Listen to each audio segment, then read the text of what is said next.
said to me, we were walking into the great big huge courthouse there in Indiana, and this building was a monster. Then I said to him, he says, oh, you can't bring cell phones in. I said, oh, what, you're telling me the building manager won't allow it? And he's like, what? I said, oh, you don't remember my little lecture, do you, from the other day? I said, okay, I'll show you something. So we got in, beep, beep, beep, the alarm thing went off. The guy said, you got to take your cell phone outside. I said, where's the building manager? You know what he said to me, the guy? Did anybody hear me ever say this story? I don't think so. No, I don't think it was this one. No, I said so what, the security booth, the guy was with the electric wand kind of thing, said, you're going to take the cell phone back outside, bring it out to your car, bring it whatever, you can't bring it in the building. I said, where's the building manager? And without skipping a beat, the big old heavy two security guards said, she's holding court today. She's got trial. They didn't skip a beat. My friend, the guy that you see in that YouTube video that I put out, he's been doing this since like the 1980s. He's like 55, 56 years old. He's been doing this a long time, and he didn't understand what I just said and how fast the security guards answered me. I said, where's the building manager? She's holding court today. The building manager is the head judge. Right, that's crazy.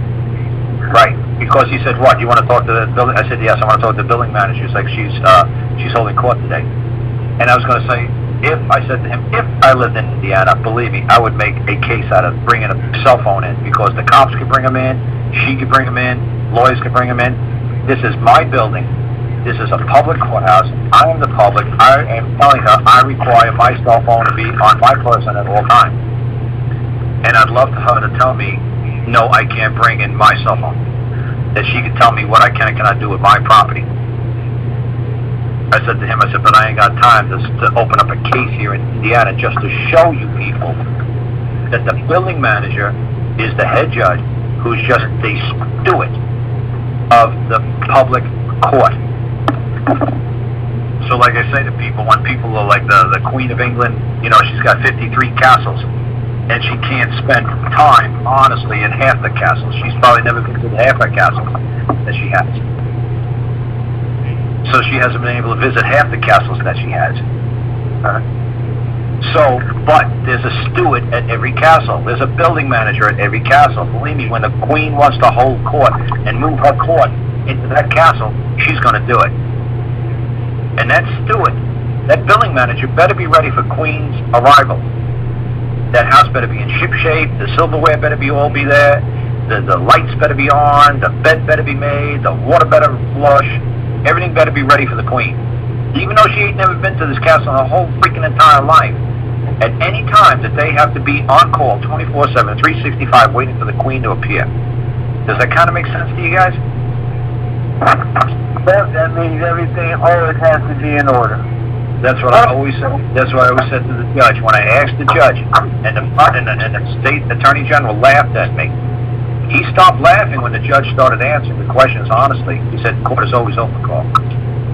So, if I wake up at 3:07 in the morning and I require you to summons the prosecutor to move his case, they say, oh, Karl, you ain't going to do that, though, are you?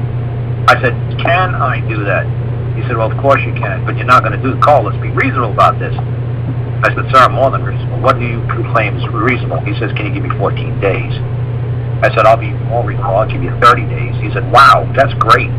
He says, I got my own courthouse to take care of down in Bibb County. I said, yeah, I know. I said, dude, I got a farm to take care of 600 miles away from me. I need 30 days. 30 days is lightning for me. And he just started laughing. He's like, oh, you got me. I said, yeah, you damn right I got you.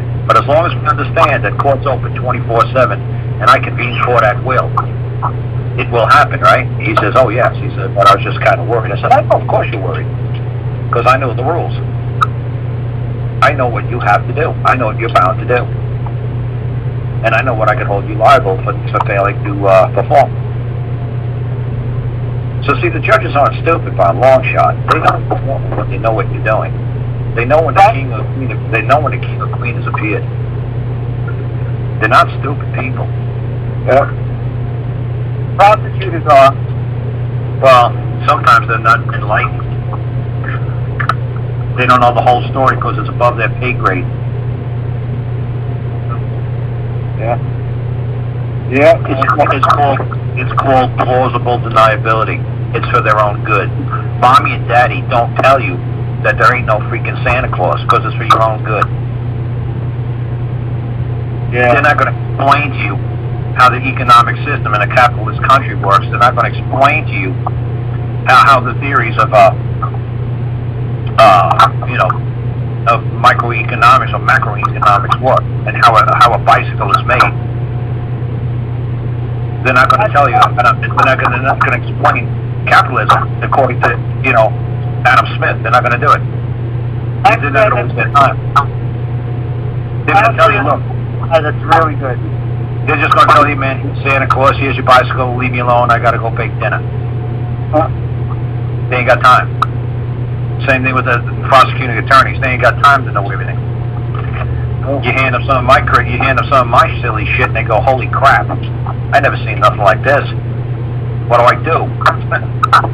I don't know. You go find somebody. You tell him what you should do. It's your case, dude. You figure it out. I'm not going to teach you your case.